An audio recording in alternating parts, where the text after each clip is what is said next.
अचानक क्या होता कि राधा रानी मूर्छित हो गई। मूर्छित हो गई तो इतने में वहाँ पर कोई नाग दिखाई दिया, काला नाग। तो बहुत कोशिश करने के बाद में भी जब राधा रानी नहीं जगी तो सखियाँ उनको उठा करके यहाँ से कीर्ति भवन में ले गई।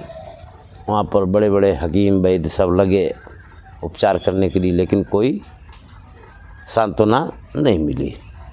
रानी बोली, कीर्तिदा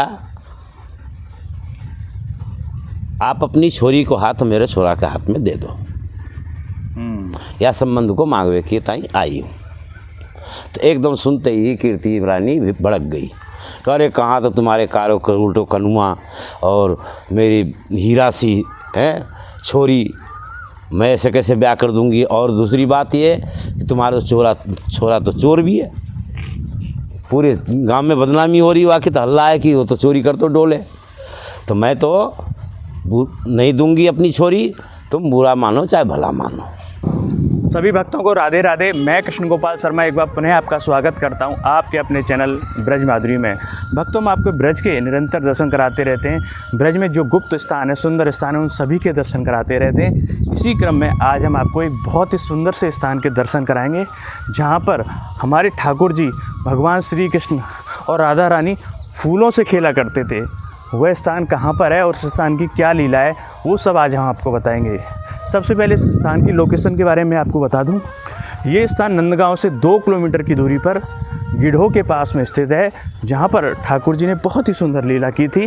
वो क्या लीला की थी वो सब आज हम जानेंगे। सबसे पहले आप इस स्थान को देखिए, कितना मनोहर ये स्थान है। तो यहाँ पर एक संत भगवान रहते हैं जो निरंतर गौ माता की सेवा भी करते हैं, और एक सुंदर सा स्थान यहाँ पर उन्होंने बनाया है। नित्य प्रतिदिन ठाकुर जी की सेवा करते हैं। आइए ऐसे सुंदर से स्थान के दर्शन कराते हैं। ये मुख्य द्वार है इस स्थान का। राधा गोविंद जी महाराज का बहुत ही सुंदर यहाँ मंदिर है, उनके भी दर्शन करेंगे और इस स्थान की महिमा को आज हम जानेंगे।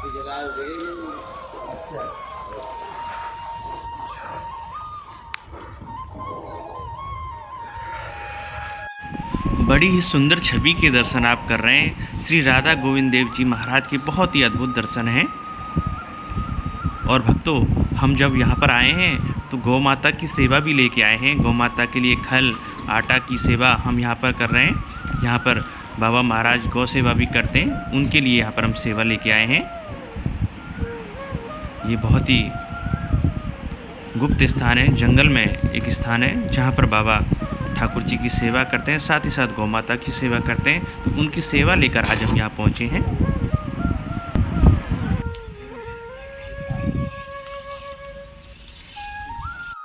बाबा, ये बहुत सुंदर स्थान है, और क्या इस स्थान की महिमा है? ठाकुर जी ने यहाँ पे कौन सी लीला करी है?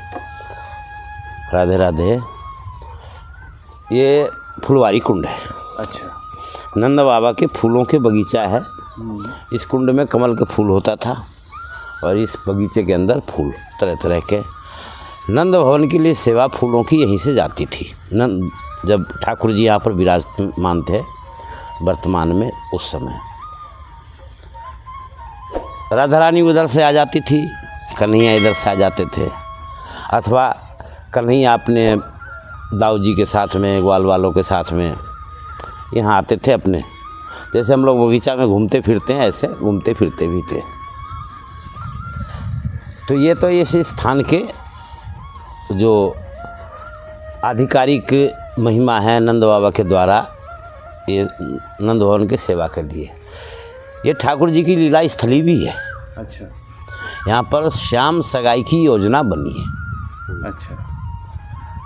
एक बार कन्हैया ने मैया से कही कि मैया मेरा ब्याह करवा दे। मैया बोली अच्छा, देख रखी छोरी? कन्हैया ने कहा हाँ, बरसाने की राधा रानी, वाते मेरे ब्याह करवा दे। मैया बहकाती रही पहले तो कि बच्चा है, हाँ मुँह में करके, लेकिन कन्हैया तो जिम्मे ही पड़ गए कि नहीं, मेरे तो ब्याह करवा दे। मैया समझाई, बोली ठीक है लाला, अगर ऐसी बात है तो कल चलूँगी और तेरी सगाई कर दूँगी। अब कल मैया गई वहाँ पर कीर्ति भवन वहाँ पर जा कर के कीर्ति रानी ने यशोदा मैया के मान सम्मान किया, बैठाए उठाए। दोनों सहेली भी थी। तो कीर्ति मैया पूछी कि बोलिए नंद रानी कैसे आप पधारी हैं, क्या सेवा करें आपकी। तो नंद रानी बोली कीर्तिदा आप अपनी छोरी को हाथ मेरे छोरा के हाथ में दे दो, या संबंध को मांगवे कि ताई आई हूँ। तो एकदम सुनते ही कीर्ति रानी भड़क गई। अरे कहाँ तो तुम्हारे कारो उल्टो कनुआ और मेरी हीरा सी है छोरी, मैं ऐसे कैसे ब्याह कर दूंगी। और दूसरी बात ये कि तुम्हारा छोरा तो चोर भी है, पूरे गांव में बदनामी हो रही, वाकई तो हल्ला है कि वो तो चोरी कर तो डोले। तो मैं तो नहीं दूंगी अपनी छोरी, तुम बुरा मानो चाहे भला मानो। यशोदा मैया बेचारे उदास होकर के आ गई। एकदम से कन्हैया आया। कन्हैया ने पूछी मैया क्या बात है। ना कछु बात तो है। बालक की जिद के आगे मैया को सारी बातें बतानी पड़ी। कन्हैया ने कहा अच्छा तो ये बात है, अब तो चिंता मत करे मैया, अब तो वो जब बुलाएंगी ना तभी तुम जाइयो। ठीक है लाला। अब समय व्यतीत होता चला गया। राधा रानी ने और कन्हैया ने आपस में संपर्क किए और सारी बातों, ये समस्या की समाधान निकालने के लिए आपस में विचार विमर्श किए। इधर से सखा मंडली, उधर से सखी मंडली, सब आपस में मंथन करने लग गए। और एकदम से ललिता सखी ने कोई आइडिया दिया इनको और सब यहाँ पर इकट्ठे हो गए फुलवारी कुंड में। ठीक है ना। उधर से राधा रानी आ गई, इधर सखियों के साथ में, इधर से कन्हैया आ गए सखाओं के साथ में, और घूमने फिरने लग गए। और अचानक कन्हैया बीच में ही चले गए यहाँ से, किसी भी कार्य से। उनके सखा भी चले गए, अब खाली सखियाँ रह गई, राधा रानी रह गई। अचानक क्या होता कि राधा रानी मूर्छित हो गई। मूर्छित हो गई तो इतने में वहाँ पर कोई नाग दिखाई दिया, काला नाग। तो बहुत कोशिश करने के बाद में भी जब राधा रानी नहीं जगी तो सखियाँ उनको उठा करके यहाँ से कीर्ति भवन में ले गई। वहाँ पर बड़े बड़े हकीम वैद्य सब लगे उपचार करने के लिए, लेकिन कोई सांत्वना नहीं मिली। इतने में जो ललिता सखी है वो बोली कि रानी जी अगर आपकी आज्ञा हो तो एक जहर उतारवे वाले को तो मैं भी जानूं, अगर आप कहो तो उनको बुला करके जल्दी करो जल्दी। अरे जल्दी तो करें, लेकिन उसकी समस्या है। समस्या ये है कि वो ऐसे नहीं आवे, वो बड़ो जादूगर है और वाकई मैया के आपने अपमान भी करी है। कौन है? वही नंद को छोड़ा। अरे वो क्या जानता होगा? अरे रानी जी आप जानते नहीं हैं, वाने तो कालिया नाग के भी उतार दिए, ये तो छोटे मोटे नाग तो करेगो का। अच्छा तो जल्दी बुलाओ जल्दी नहीं आएंगे, ठीक है ना। जब अब तो आपको सगाई करनी पड़ेगी, हामी भरनी पड़ेगी सगाई की। अगर आप सगाई की हामी भर लो तो वो आ सके, ना तो ना आवेगो। अब मैया को तो अपनी बेटी बचानी, कैसे भी बच्चे तो सही। ठीक है कर दूंगी सगाई, तो जल्दी बुला। उधर तैयार बैठे थे कन्हैया। थोड़ी सूचना पहुंची, वो अपने झोला मंत्रा लेकर के महल में पहुंच गए। कन्हैया ने कही सबसे कि भाई ऐसा है, हम जब विष उतारेंगे तो विष किसी के ऊपर जाएगा। अब विष कौन लेगा बताओ? कोई नहीं लेने को तैयार विष। बोले को जो नहीं लेगा विष वो सब बाहर जाओ, मैं लूँगा विष। सब चले गए बाहर, कक्ष के बाहर दरवाज़ा बंद किया, कुछ कान में मंत्र से पढ़े कन्हैया ने, और राधा रानी उठ बैठी हो गई। बोलो राधा रानी की जय, लाडली लाल सरकार की जय। कन्हैया मैया बोली कि ठीक है मेरी लाली सही हो गई, अब मैं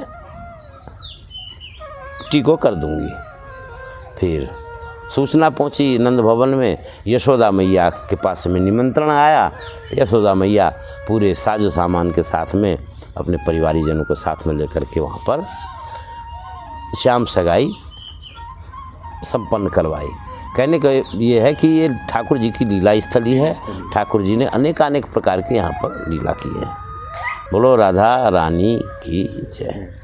बाबा, ये बहुत सुंदर स्थान है। यहाँ कितनी गौ माता की सेवा आप करते हैं बाबा? अभी इस समय वर्तमान में छोटे बड़े 10 गौवंश हैं। 10 गौवंश जी।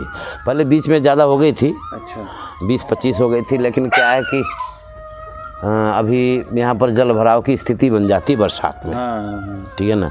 फिर गौ माता के लिए क्या है, गौशाला के अतिरिक्त भी बाहर भी बांधने के लिए जगह चाहिए।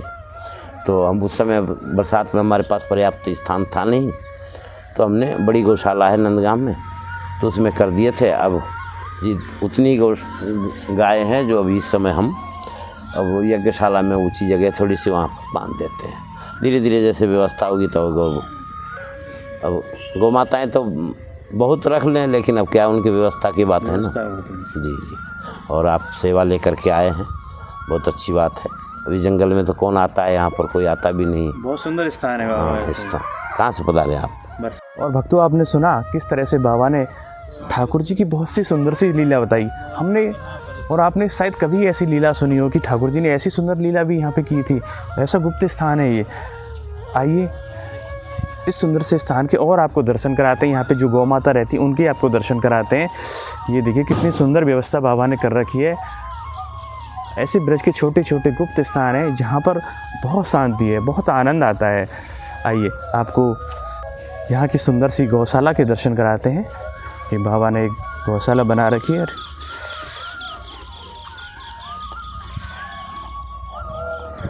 ये देखिए कोई परेशानी ना हो इसके लिए बाबा ने पूरी सुंदर सी व्यवस्था यहाँ पे कर रखी है। उनके लिए चारे की व्यवस्था है और जाल भी लगाया हुआ है ताकि मच्छर भी गौ माता को ना खाए। पंखे भी लगे हुए हैं। ये देखिए कितनी सुंदर व्यवस्था बाबा के द्वारा यहाँ पर कर रखी है। और एक संत भगवान यहाँ पे हैं जो निरंतर यहाँ पर सेवा करते हैं। बाबा महाराज भी यहाँ पर सेवा करते हैं। इसी तरह से ब्रज में आप देखते होंगे किस तरह सुंदर भाव से गौ माता की सेवा की जाती है, क्योंकि हमारी कन्हैया ने गौ माता की सेवा की है।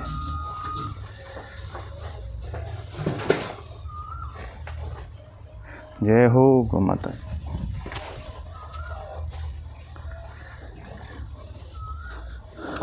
और ये देखिए बाबा की एक यज्ञशाला भी है। ये कितनी प्राकृतिक जगह है।